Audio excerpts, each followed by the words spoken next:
Are you stressed and filled with anxiety like I am? Maybe in a bit of pain from that car accident you had a few years ago? Well, the sponsor of today's episode, Hempville CBD, has us covered. They have the highest quality products created by chemists and doctors. Hempville carries everything from CBD to THC dispensary grade without those despicable dispensary prices. Order your Delta 8, 9 edibles and vapes along with the THCA flower and get free shipping when you spend $50 or more at hempvillecbd.com. Check out the link in the description for more details.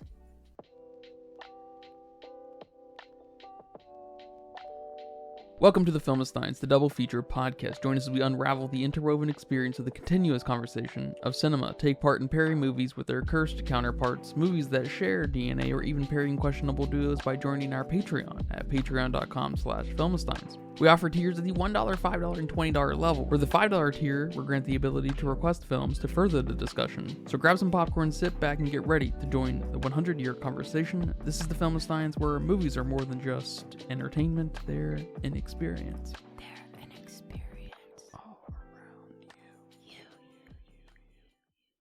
And welcome back to another episode of the Filmistines. Thank you for joining us today. I am joined today by my curmudgeonly friend, Lucy. Hello, everyone. Happy holidays.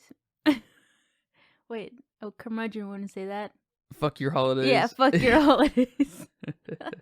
You can join us every Monday, Wednesday, and Friday for brand new episodes of the Filmistine. Some recent episodes include District 9, Moonlight, If Beale Street Could Talk, Trolls Band Together, and Brother Beer. But today we are discussing I'm just going to start off strong, probably the most overrated movie of the year.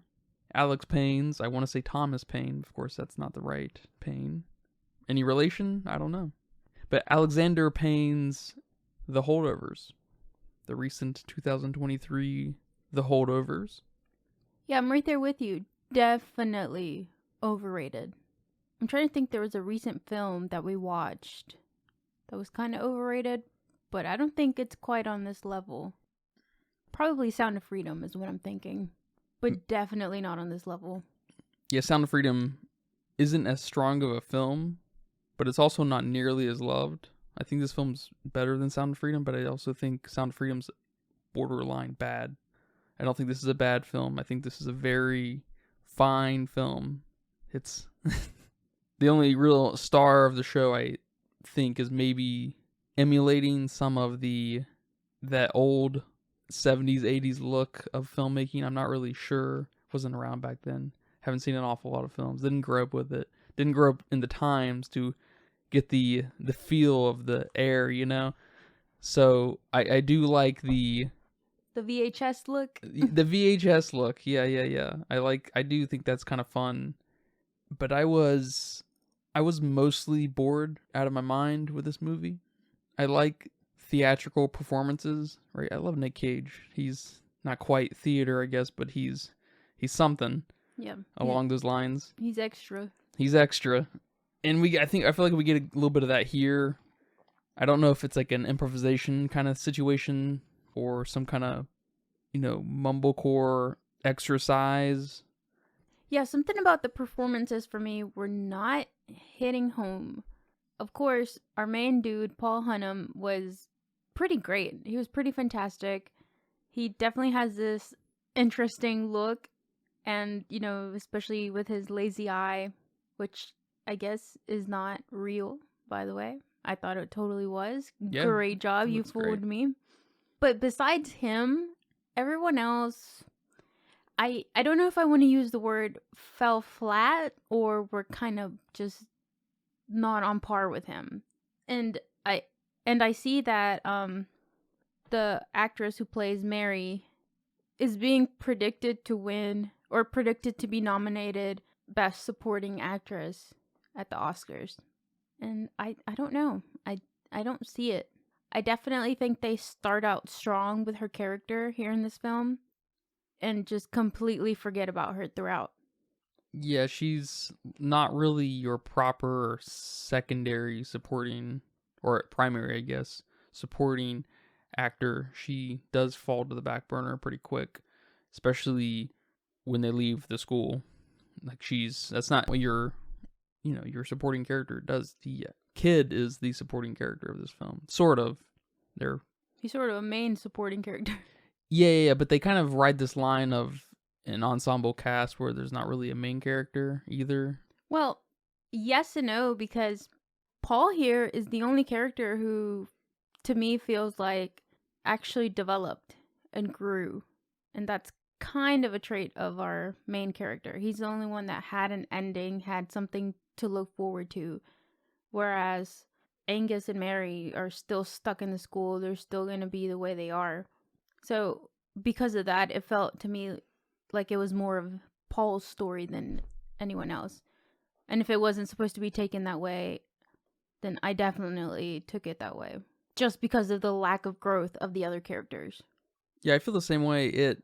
They land with him getting fired, so that's pretty dramatic shift in a character in a movie. Like that's yeah.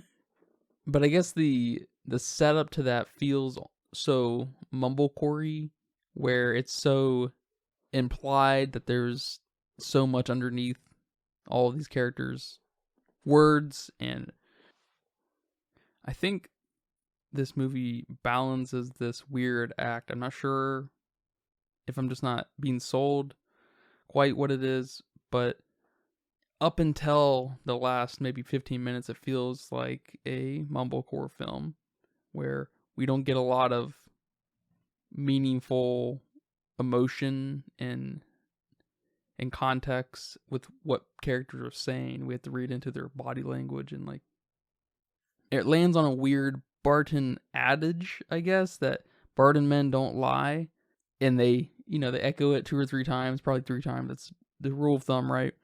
Where he lies about why Angus goes to the psychiatric place to go see his dad. And it's just, I don't know. I'm just not sold on him doing that, I guess. I don't know. I'm just like, I guess the story itself is not very good to me. The performances are very good. But I don't know, I guess the point of everything, which there's not a lot of point. It's a very pointless film for the most part, which is fine. But it tries to run home with what exactly? I guess trying to put yourself in somebody else's shoes. Like, his perception of all these Barton boys they're spoiled. They don't know what true struggles are. They don't know what life is. And here comes Angus with, depression problems and a dad that we think is dead, but in reality is in a psychiatric ward. And, his parents do not give a fuck about him, or at least his mom and his stepdad. And just all these issues he kind of has makes Paul see him as a human. I don't know. Which makes him stand up for them. In reverse, I'm not sure what Angus is supposed to get from him. Because I think the lesson here is also for him to be putting himself in his professor's shoes. Because he's just this grouchy hard ass in the beginning, and later we come to find that he actually got expelled from his school for plagiarism, but it wasn't even his fault, and that's why he has this tie of everyone's just entitled because they're rich, and I guess the faculty hates him because he didn't pass a student. I mean, well, and he's just kind of himself, so yeah. So maybe Angus is looking into a mirror a little bit about doesn't really matter how you get kicked out of school, you're going to be looked at as you got kicked out of school. And Angus is on that path already, we know. Mm-hmm. And so maybe there's a little bit of that, of looking, this could be a future me in some way. Because maybe at the end there where Paul says to, I think, his parents or the principal or whatever, that Angus he's smart but not brilliant or something. Yeah. Maybe he's really talking about himself. Yep. I mean, yeah. I guess he could be, but this movie was way too long and too boring for me to have gotten much out of it. This is the movie, and they're calling it a Christmas movie.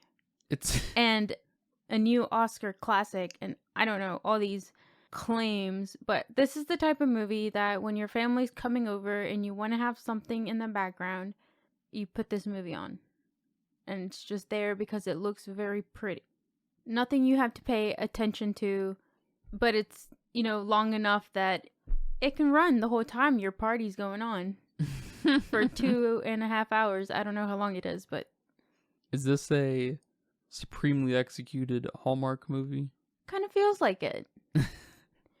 It's an Oscar bait movie. Yes. And I don't like that it's baiting people. I don't like that people are falling for it. It's kind of funny. I mean, I think it's an excellently produced film. It's got some great acting in it, at least out of Paul. I don't really care for Mary after we leave the school, especially. She's a fun character. She brings something out in Paul that I like a lot, and I wish that could have been maybe more of the focus. Because they bond out of convenience and necessity of just being alone with each other, and that's a fun dynamic. And they watch a stupid game show, and Mary stays. They all stay at the school, and Mary has like this whole pad, all furnished out and stuff. It's very cool. I like it. Yeah, I think that's how private schools work. Oh, okay. That's probably my favorite scene, is where Mary and Paul hang out for the first time. Yeah, that's a pretty nice scene. And then I like the scene, I guess, later when Angus is there and he's listening to some gossip or something. And I can't remember what it exactly was, but it was just, why couldn't we get more of that? I don't know. But I did want to mention that Alex Payne has had every film of his at the Oscars, except the most recent before the Holdovers. So, he's a dude. He's one of their guys, yeah. He's a guy that gets, okay. Is he rich? Probably not.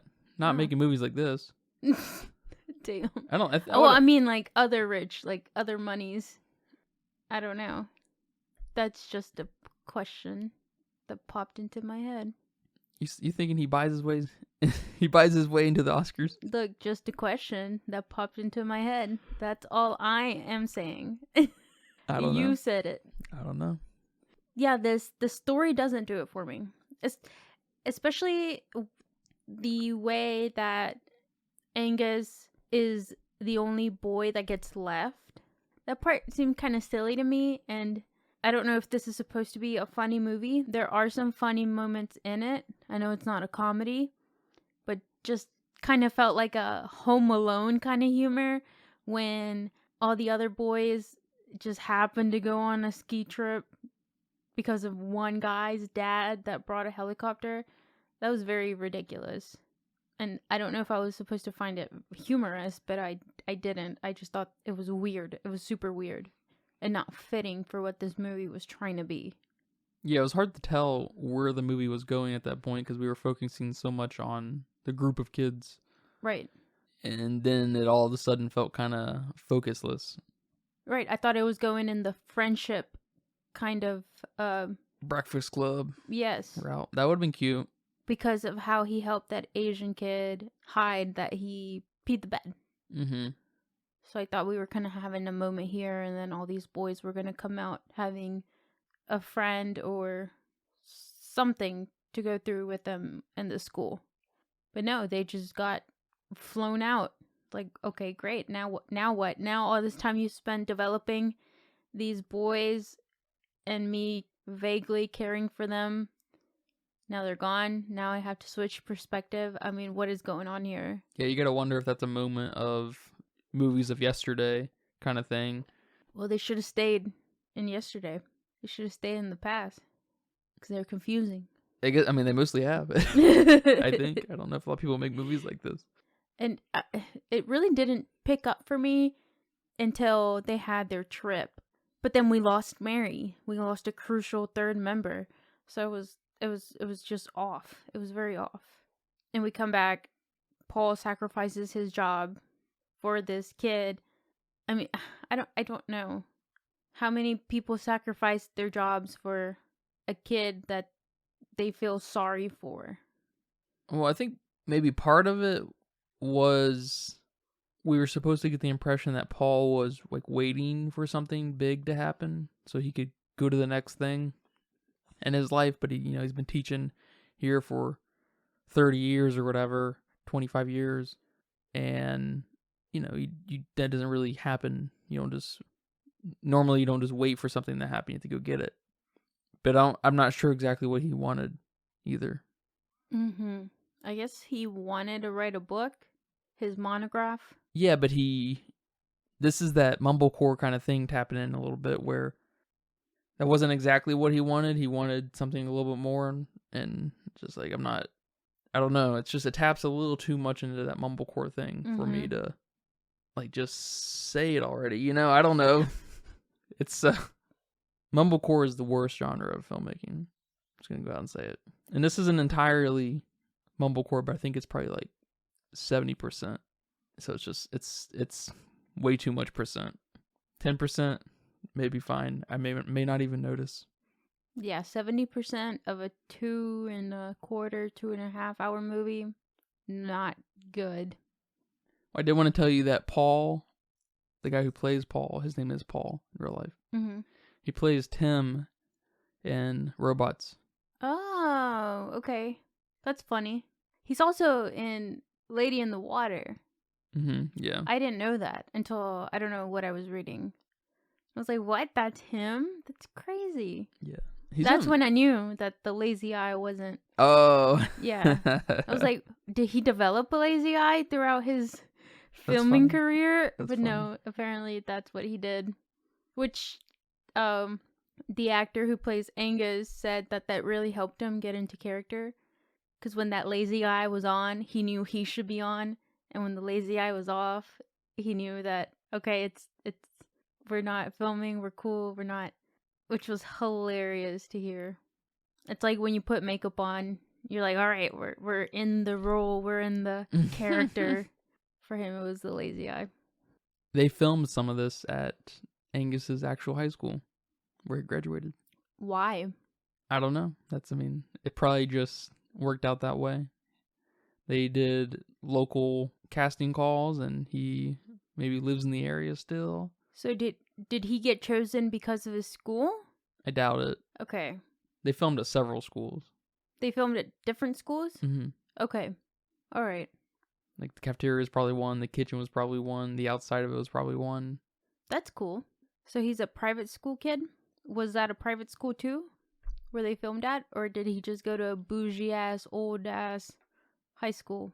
It's actually it's one of the first private schools in the United States. Oh, wow. Founded in 1797. 1797. Yeah, that is insane. That's actually pretty nuts. Okay, I'm sure he got picked because of his school now. I think they, by the looks of it, maybe they just filmed the outside shots at that school. And that would be because of its primitive look. And that was his debut role, right? Yeah. Yeah, I think I was reading that, which he did a fine job. He did an okay job. He did better than most, well, maybe not most, but he did better than a lot of full-time professional actors. So this guy, he's moving up. Yeah, especially in the scene when he broke his arm. That was pretty funny. That was pretty funny, yeah. Yeah, the school was a much better location than them going to Boston. Things really took a nosedive in Boston. When it shouldn't have. That should have been our hallmark. Feel good. Well, those were the moments that all the trauma was revealed, within these characters. But that's the bond. Yeah, but those should have been real gut punches, and they just... Yes. And they weren't. I don't know what that was about. That was just like, I'm sorry. The Holdovers, not very good. Not very good. And it wasn't bad enough for me to shit on either. Yeah, it's not a shitty movie. It's not a shitty movie. It's that movie that your parents are watching when you're, a kid. You're like, fuck, they're putting this movie on. That's what you're thinking in your head, but you don't have anything else to do, maybe. And so you just sit there and watch it, and you're just like, why do they like these movies? Why do they like these movies from the 1950s? I don't know. That's exactly what this is. This is fucking parent ass movie. This is a parent ass movie. Talking about dad movies, this is a parent movie. Yeah. We need to get a good definition of what Oscar bait looks like. I'm not really sure. I hear people throw that around, but this feels like Oscar bait. Ford versus Ferrari feels like Oscar bait. Maybe the dad movie thing in general is an Oscar bait thing because just how good it looks. Is it a crispiness of the movie? I think it's a crispiness of the movie. Because I think Air is also kind of an Oscar bait movie with the award-winning director Ben Affleck. Probably also the characters in it or the actors in it make it a little maybe not in this case, but I don't know. And is it because it's supposedly a Christmas movie? Is that Oscar baity? No, I don't think so. Yeah, it does kind of.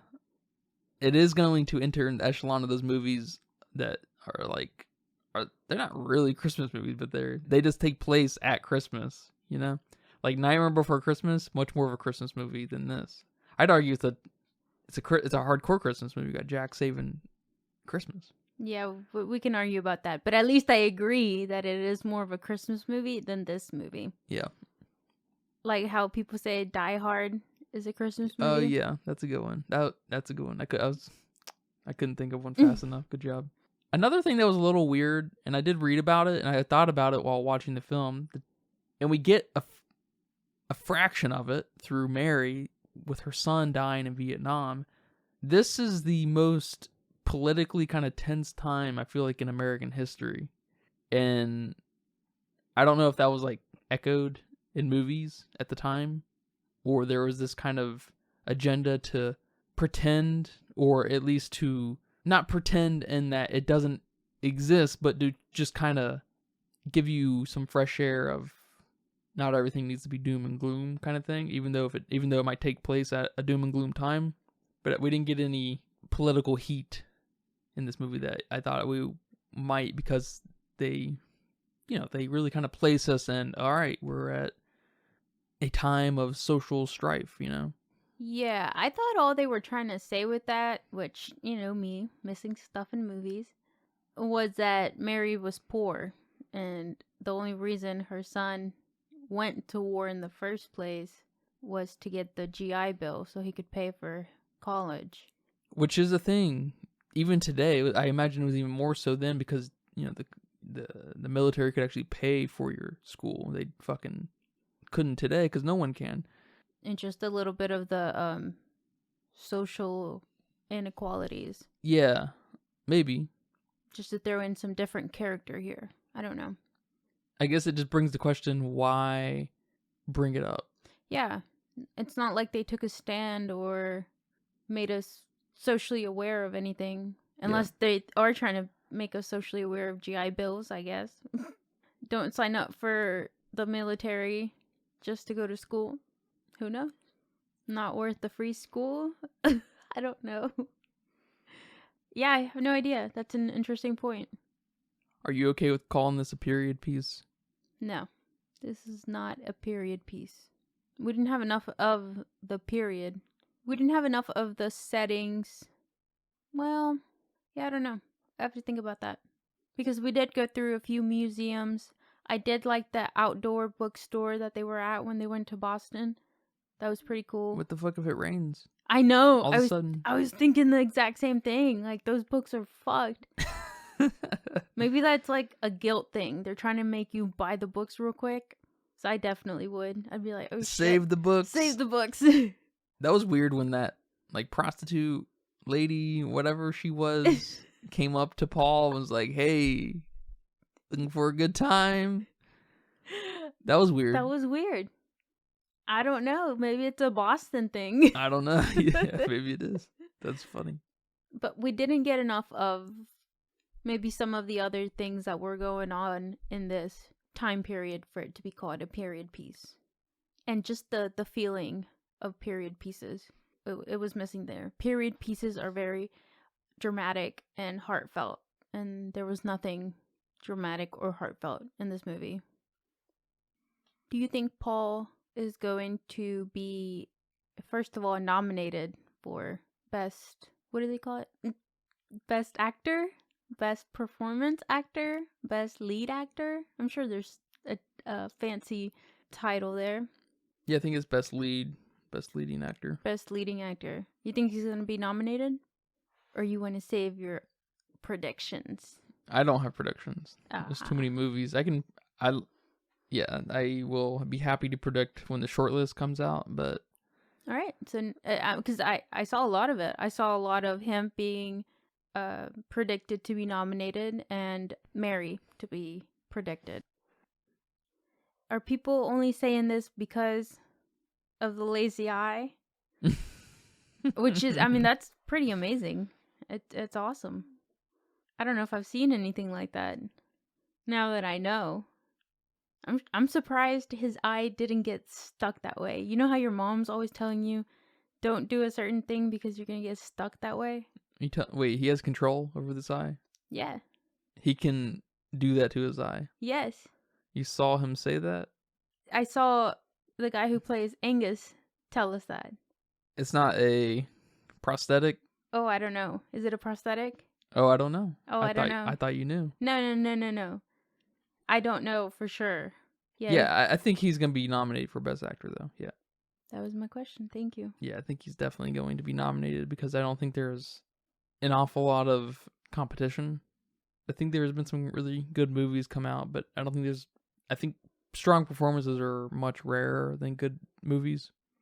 Yeah, I'd have to think about that. So, the performance thing is tough for sure, yeah.